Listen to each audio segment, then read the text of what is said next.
Revista Brasil TVT conversa agora com Antônio Lisboa, que é secretário de Relações Internacionais da CUT. Boa noite, Lisboa. Prazer em falar contigo. Boa noite, pessoal. Boa noite, Isaac. Prazer é todo meu. É o Cosmo que está falando aqui, Lisboa. O Cosmo é a Maria Tereza. Perdão, Cosmo. Eu sei, a Maria Tereza, assim. Eu acabei de receber a mensagem do Isaac. Que é o nosso produtor. Tranquilo. Desculpa, Cosmo. Imagina. Lisboa, eu falei aqui na minha introdução, lembrando o caso do início do ano do Amazonas, né? E aí a gente teve a solidariedade de trabalhadores da Venezuela. E agora, vocês, com iniciativa maravilhosa de sindicalistas brasileiros, vão até a Venezuela agradecer esse ato de generosidade e, ao mesmo tempo, fazer uma troca de experiência. Como é que vai ser essa agenda de vocês com os sindicalistas venezuelanos a partir da semana que vem, Lisboa?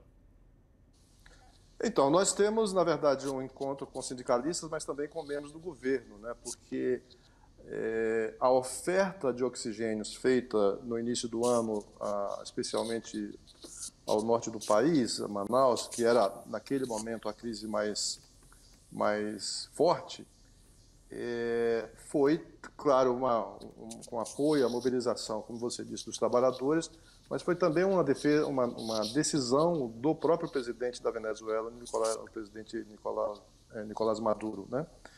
E então nós temos, a partir do momento em que a gente recebeu essa solidariedade, nós iniciamos uma campanha aqui, porque eles até poderiam ter oferecido mais oxigênio, mas a gente sabe que a Venezuela sofre um boicote internacional, né, absurdo, né? E as plantas de produção de oxigênio, né, que ficam já ao sul da Venezuela, perto de Roraima, tem todo tipo de problema de reposição de peças, por exemplo. Então, apesar disso, eles ofereceram oxigênio e nós, então, iniciamos uma campanha aqui no Brasil para adquirir recursos e comprar peças de reposição para as plantas, né, da produção de oxigênio.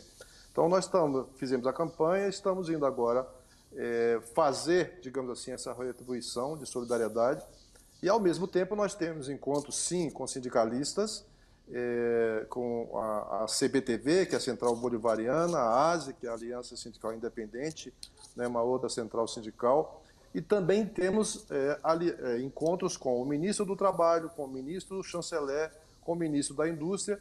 Estamos ainda esperando a confirmação de um encontro com o próprio presidente Maduro. Então, como você mesmo disse, é uma visita de cortesia, de retribuição e de fortalecimento das nossas relações dos trabalhadores brasileiros com os trabalhadores venezuelanos, com quem a gente tem já relação com as centrais sindicais, né? Então, esse é o objetivo da nossa viagem.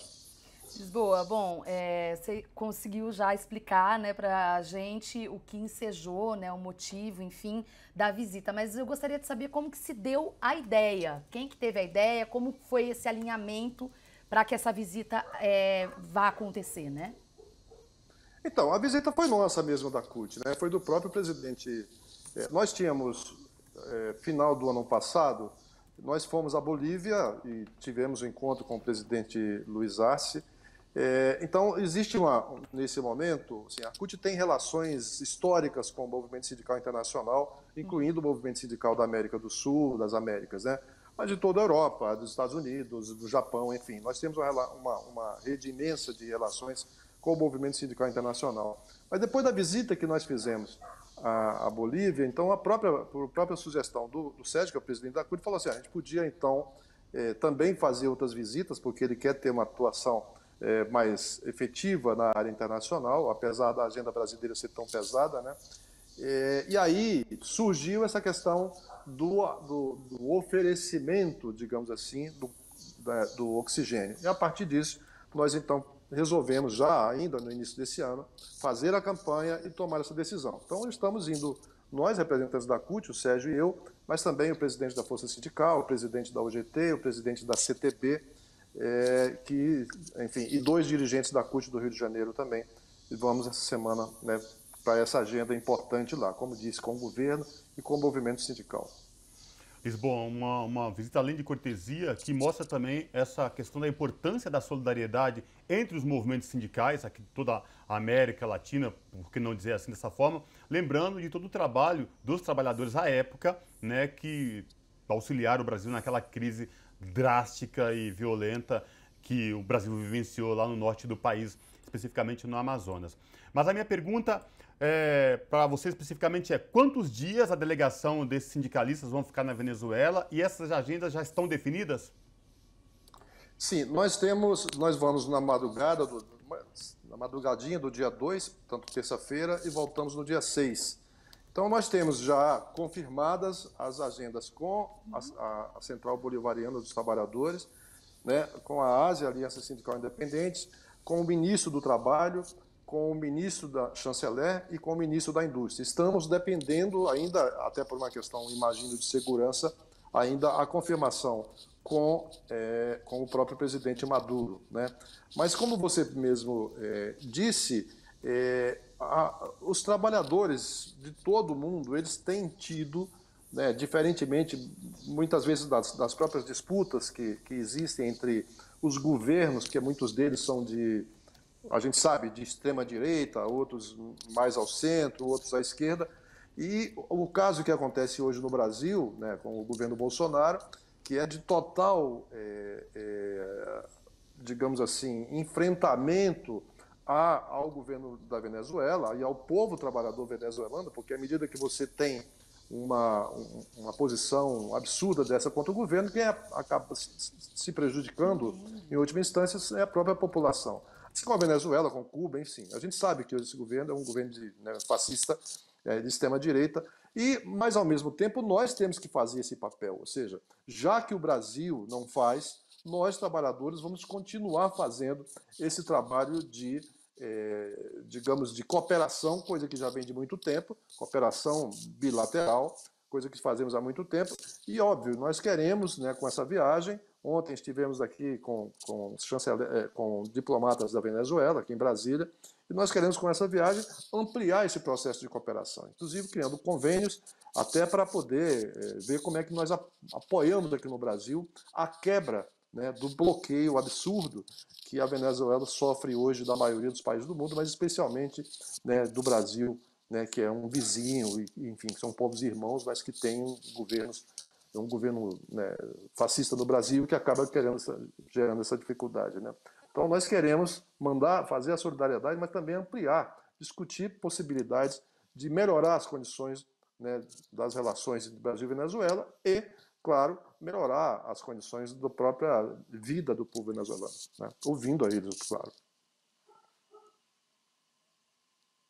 Questão dos bloqueios, dos embargos, mas antes, eu tenho curiosidade, na verdade, eu sei que a agenda com o presidente Nicolás Maduro ainda não está confirmada, mas qual a sua expectativa caso esse encontro venha a acontecer, desse encontro com o Maduro? Não, nós temos, assim, primeiro a expectativa é de que de fato ela aconteça, né? Porque, enfim, o trabalho está sendo feito no sentido de que ele nos receba. E a expectativa é, como disse, de levar a solidariedade ao governo e ao povo e, a partir daí, né, iniciar discussões. Por exemplo, hoje a gente sabe que o turismo internacional começa novamente enfim, a caminhar, né, depois da crise maior da pandemia. E a gente sabe que, inclusive, a Venezuela tem espaços, né, para que brasileiros possam visitar, sempre visitaram, não só as praias da Venezuela, no Caribe, mas, inclusive, o chamado turismo social. São iniciativas que a gente vai levar e discutir com o governo da Venezuela. Além, evidentemente, de questões relacionadas à própria produção industrial, porque lá eles não têm peças de reposição, para você ter uma ideia. E aqui a gente tem peça de reposição, inclusive depois, por exemplo, da saída da Ford do Brasil, muitas empresas, pequenas empresas brasileiras que faziam parte da cadeia produtiva da Ford, que estão hoje em dificuldade. Então, nós queremos também, né, nesse contato que faremos com o ministro da Indústria e com o próprio presidente, se for o caso, levar essas possibilidades para ver como é que nós podemos ajudar que a Venezuela tenha, digamos assim, condições de ter acesso a peças de reposição e, ao mesmo tempo, a gente possa também garantir empregos no Brasil, ou seja, um pouco do que a gente vai tentar fazer.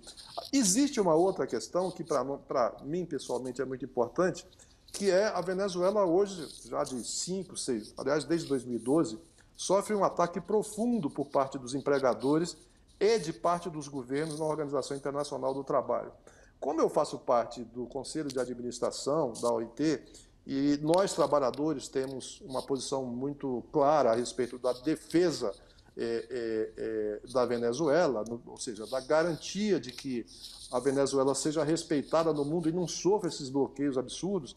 Também eu quero, né, conversar com os dirigentes sindicais, nós vamos conversar com os dirigentes sindicais e também com o chanceler, com o ministro do Trabalho, para ver como é que a gente pode, de alguma forma, melhorar as condições de relação enfim, que a Venezuela tem hoje na Organização Internacional do Trabalho, que, como eu disse, sofre um ataque absurdo de grande parte dos direitos dos governos né, que participam da organização e, especialmente, dos empregadores, né, dos patrões lá na organização. Então, isso também é uma agenda importante, né, para nós. Lisboa, você falou, já tocou basicamente no ponto do embargo, quanto isso afeta especificamente os trabalhadores, não só a população da Venezuela, mas como os trabalhadores que estão na linha de frente da força produtiva. O que é possível fazer de uma união, de solidariedade por conta das organizações dos trabalhadores em nível internacional, para que de fato esse embargo não prejudique, não massacre ainda mais a força de trabalho venezuelana e a população da Venezuela como um todo, Lisboa?